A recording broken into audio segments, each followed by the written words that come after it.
Welcome back to a new podcast season. I'm really excited to be back. I'm really excited to share new things with you. I've taken some time. I took the summer and did lots of reflection and lots of connection, and I sat with this really important question that I feel is essential to this next season and applies to all the shows, all the conversations, some of them with guests, and some of them will be solo with me. But this question is a leading question, and it has been leading my life for the last year.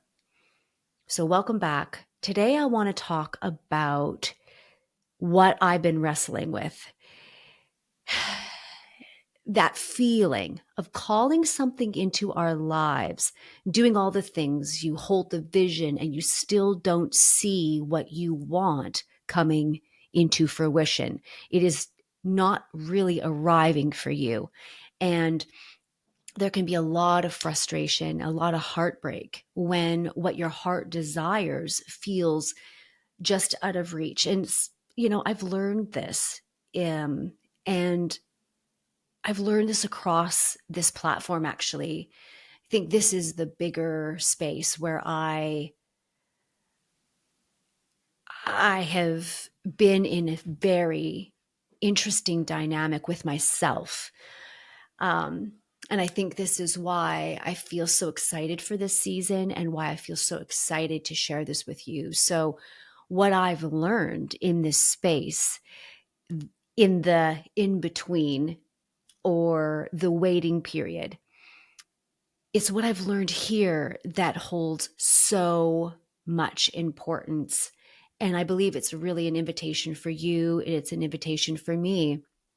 So, in this episode, I'm going to share a few reflections and questions that might shift how you see this space. If you are in a waiting space, if you're in a space where you feel frustrated because you've been doing all the right things to make whatever you call the manifestation happen, and it's not happening for you. So you're calling it in, but it's not coming in. And sometimes we're asking for something, but it is not necessarily in line with our belief or our nervous system or what we're actually feeling. And so what I've been learning over these last while is it's about who we're becoming as we wait and as we take action for the thing that we want the most in our lives to come into our lives. And so one of the themes that I'm focusing on for this season, and like I said, it will span all kinds of conversations. It's simple. It's a quote, but it's a quote, and it's a very powerful quote that gives you a question, which is, who can you remember who you were before the world told you who you should be? So many parts of ourselves, our dreams, our passions, even our sense of worth can get pushed down. It can be set aside or buried under the weight of our own expectations, our own desires. And maybe you felt that too. Maybe there's places in your life where you've asked yourself, who am I to be so great?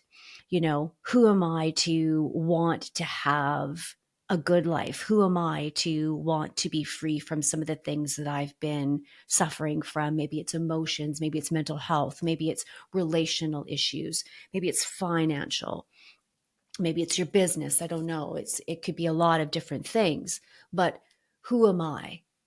Because sometimes this self-doubt creeps in and it creates this tension of who you want to be, who you know you are, and then who you were before experiences and disappointments and life happened. So, yeah, we all dream of things. But the truth is, at some point in our lives, and it's oftentimes in childhood. Now, I'll bring people on to talk about this, though. But we oftentimes dream of childhood. And I'm going to share a story about my own. But before I do, I think it's really important to remember that we all, at some point in our lives, dreamed of being someone, of living life fully. And for many of us, life happened, experience pulled us away from those dreams, and maybe we forgot parts of who we were. And in this season, we're going to explore new perspectives, new tools, and give some self check ins that can help us go deeper, or at the very least, offer something meaningful to reflect on. Because calling in who you are truly is at the very core of becoming. No matter your age, your background, your story, where you live, we are all calling in things that we want for our lives because that is our natural state. We're calling in things that could be helpful, healing, create a deeper wholeness. And I think this begins with the question, can you remember who you were? And it's something that I've applied to my own life. So anyway, I've always been a dreamer, a creative at heart. And while I've held both of these things in each of my hands, I've also grappled with finding the core, my authentic core of who I really am. And especially with the podcast, because it puts me in a place where I feel like, you know, I want to share things. So I've been doing this for some time. I think it's been around 8-ish years now. And I've learned so much. I taught myself how to do this, and I've learned through all the amazing guests that we've had on, but there's always something underneath. It isn't about the conversations. It isn't about any of the things that I'm most proud of. It's just under. It's like this little niggly thing that isn't coming forward. And even though I was doing everything right, I was, saying all the things, creating meaningful content, talking to incredible guests, I still struggled with this really authentic part of me and that part being seen. And so I think, social media made it harder for me. If you've been following me for a while, you'll know that I do suffer from this repetitive narrative in my head that just perseverates over and over again. And it basically seeds self-doubt, but it comes from somewhere. And so here I am calling in this magnificence. I'm calling in beautiful connections and all these things that my heart really desires because I really like what I do. And so it isn't about, who really wants to know what I eat or, those kinds of things. It's more about, and it isn't actually about the demands of the algorithm anymore. It used to be. I used to think, oh, that's what it is. But when I hold this question, can you remember who you were before the world told you who you should be? And I put it against the personal work that I'm doing with somatic work, as I walk through some of the experiences that really shaped me, the experiences of my life that created all of what I'm doing now, and I've been the foundation for true healing. There's this fear of, will people still love me if I really show my authentic self? And I thought this was interesting because you can call something in until the cows come home. But if you're calling in a position that has an underlying fear to it, well, you're calling that fear in. And so it struck me. It struck me last year. And I thought, okay, I really got to figure this out. So I started to unravel that, and I started to go to do some more somatic work around that and really begin to address what is it that is creating the tension from me showing and my authentic self that becomes an essence and then calls in the authenticity. It calls in things that work with that authentic voice and authentic power, that authentic story that I know is really powerful. And I don't mean to be egocentric around that, but it's just like, I'm now a writer. I write. I have tons of beautiful writing that I am going to share on the show. And what was really interesting is I wasn't thinking that that was important. I was spending a lot of time going, oh, I'll wait for a really good time to release that. And because that's an authentic part of me, but I'm worried that if I share it too soon, then maybe I'll lose, the creative flow, all those kinds of things. But that, as I looked at it, was one of the things that was hindering the full on abundance of the universe in my business, in my podcast, in my life. And so I just felt it was not authentic to hold back anymore. And that's the first time when I kind of got connected to, okay, well, these things are the truth. These things are the harder things. And then I had to ask myself, well, will the people that listen to me want to hear the truth, the harder things, like toxic family dynamics, how I grew up in a family of origin that was really, really toxic and abusive? How about sexual assault or bullying or emotional things, how I got through some of these things and how these experiences have shaped me?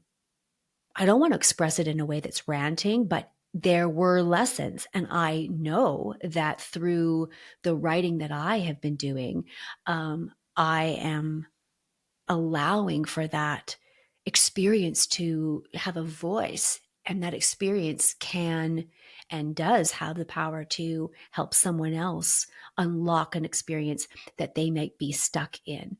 And so I'm like, well, if I've learned these things, could this authenticity flow through me? And can I step out and inspire someone else to take their own step? And so, this is all really important. But then there was this other important piece this year.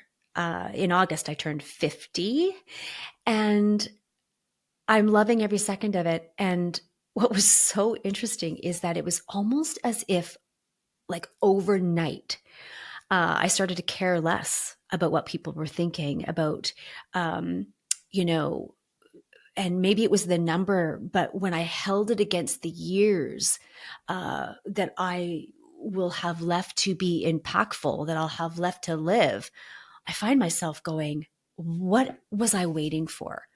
Why don't I just let this true, authentic self, come out? And why can't I leave everything on the field? And so I began to pursue this.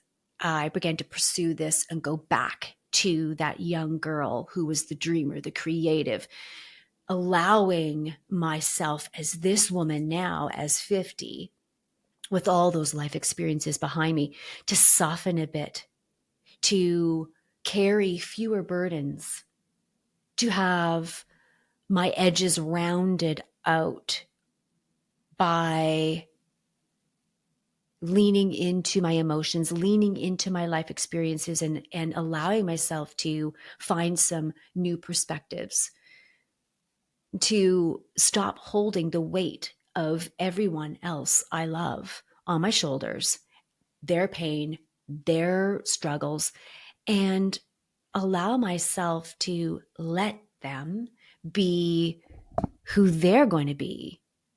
Let them wrestle. Let them find their own core, their homeostasis. I decided this podcast season, we are going to dive into some really deep conversations because like me, so many of us carry deep wounds. And I have finally found the courage to return to who I was before the world told me who I should be. And maybe this is fair warning for you, because I'm offering parts of my own authenticity that I've never offered before. And I'm really excited to do it. And so it's fair warning, because it could very well have the possibility of giving you a new perspective as well. We are going to begin to have um, the messy conversations, because all of us want to go home. All of us want to go back to that part of us who was in that delight and in that joy and in that stage of life where you believed you could do anything. And so if there's anything I want you to leave with, it's understanding that life can harden us. Experiences can harden us. And it's when we realize that we aren't living out of the past, that we are living out of the present. And in the present, that experience might not be there. You know, you can have joy in your life. You can have inspiration in your life. And in small little ways, you can find yourself going back to who you were before the heaviness, before some of the demands, before some of the consequences of actions arrived at your doorstep. So I thought we could take a moment as you're listening. If you if you care to join, you can just listen. But in these solo podcasts, I'm trying to offer a moment of reflection and also a journaling question or questions that can help you, if this resonates with you, can help you. It can help you, because that's really what I want to do. I don't want to tell you what to do. I just want to give you helpful tips and tools that you could use if you find yourself in this situation. And so if we take a moment together, and if you're able to close your eyes and place a hand on your heart and just slowly, deep breathe. Take a big breath in. Allow that breath just to fill your whole body right up. And then just deep breathe out and let that breath go. And in keeping with this flow of your breath, bring to mind a desire, something that you've been calling in. The one desire that feels really close to you, but it is yet still out of reach. And just think about these questions. Maybe ask yourself these questions, write them down. I will provide a free list of questions on my website, in my link tree as well. So ask yourself gently, what energy am I embodying now? What am I waiting for? What, if anything, is blocking me from receiving that? Do I believe that what I'm waiting for is in alignment with what I'm doing or where I'm at in my life? Am I calling this in from a place of trust? Trusting that I say it and it's going to come in? Or is it from a place of lack?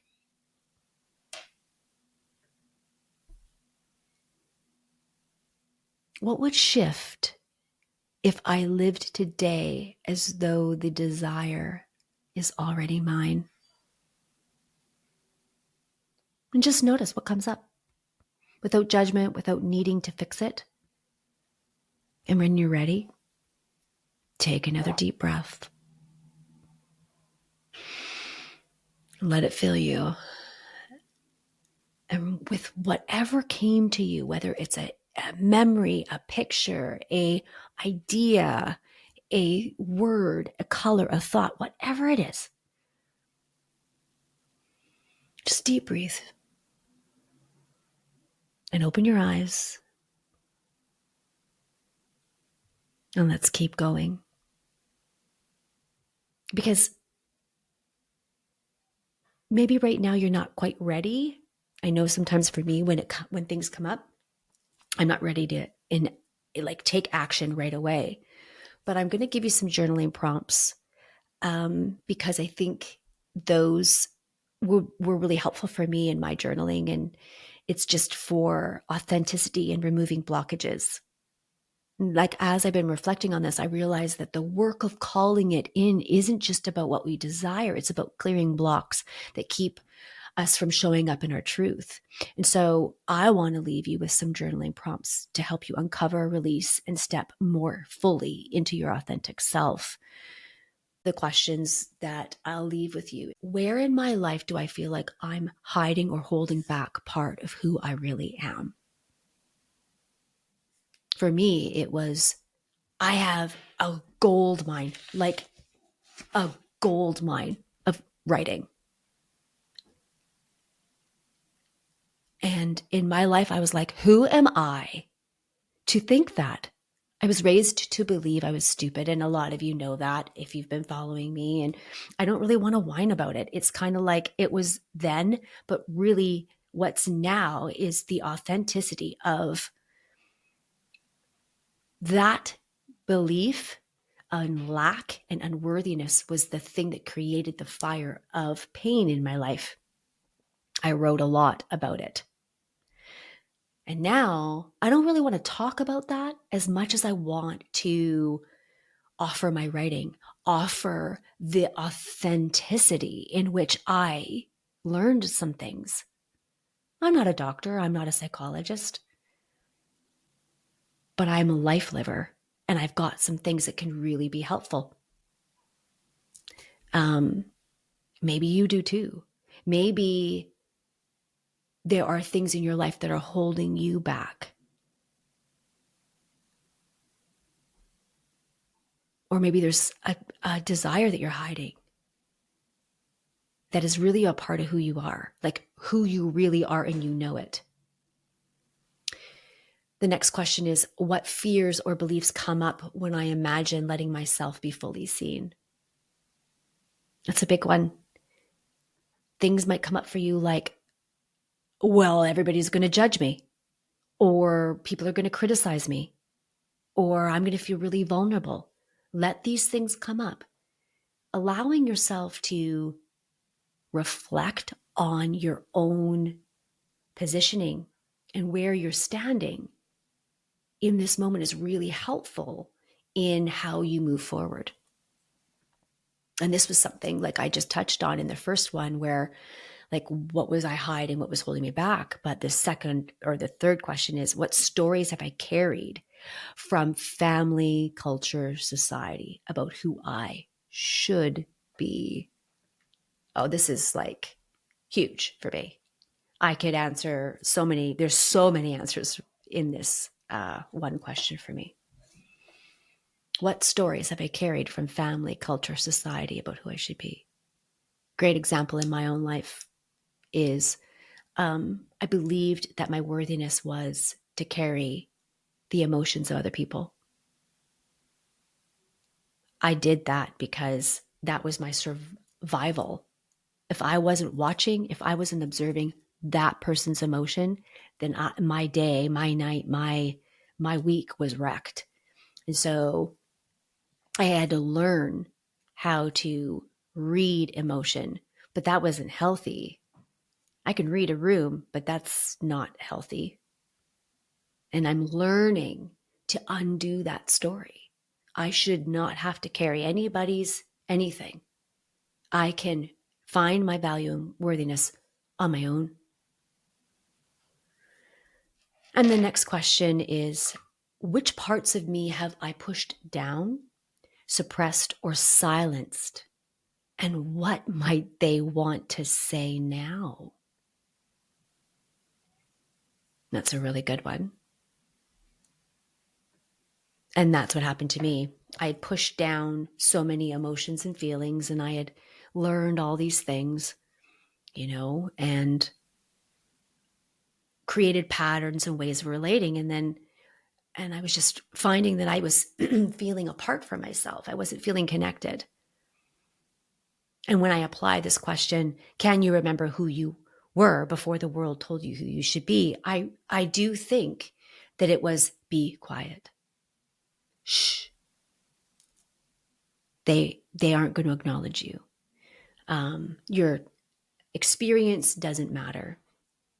What you're saying isn't believable. The women in my life were suppressed through so many different things. And so I learned it.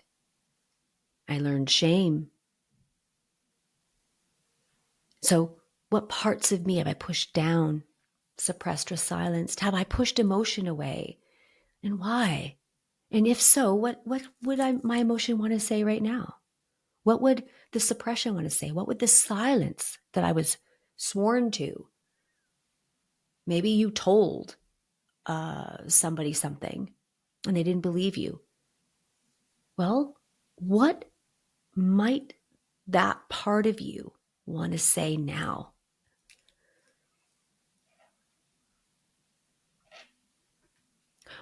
The next question is, what does being authentic actually feel like in my body, in my words, and in my relationships? What does it feel like? For me, somatic therapy has been just like A1. And for a while, my authenticity in my body was just like this, like weird, high, nervous, like heightened thing. And my words followed suit, and so did my relationships. And being authentic is actually showing itself to me. I'm not out of learning how to rest in authenticity, but I am feeling moments of what my body knows is true, authentic self. And I like it. And I can try to drop back in when when I slip into old patterns. So this question is really helpful, especially when you're wanting to live a more authentic life and you want to see the results of that authenticity. You want to see it in your relationships, in your finances, in your life, in your emotions. And the next question is, what would it look like to give myself permission to soften? To release the weight that maybe you've been carrying for others, to release the people pleasing, to release the fear of being seen, to release the belief that it's other people and not you. What would it look like to give yourself permission to soften just a little bit? And the other question is, if I trusted my truth was worthy of being loved, what would I share more openly? What would you talk about? If you trusted that the truth, your truth, what you know is true, was worthy of being loved, that you and what your story and your life is worthy of it. I feel emotions, I feel tensions. How would you begin to share more openly? And how can I call in more of who I am instead of who I think I'm supposed to be? That's a big one. So I thank you. Thank you for listening. Thank you for taking it in. Thank you for trusting. Thank you for spending time with me today. So if you're in that space of calling something in and it hasn't arrived yet. I hope these reflections and questions give you a softer way to hold yourself in the waiting. And remember, life doesn't always give you what you want, or it isn't always giving you something on the timeline that you want. But more often, it mirrors something of who we are becoming. And when you look at it, you realize, oh my gosh, I've been mirroring my negative thoughts. I have a cycling narrative in my head and I've been speaking it. And so it's coming out as negative. Oh, I'm going to stop that because that's not authentically me. Those kinds of things. More often, it mirrors who we are becoming. So as you move through your day, ask yourself, who am I being right now? And what energy am I calling in just being me? In this trueness, in this wholeness. So thank you.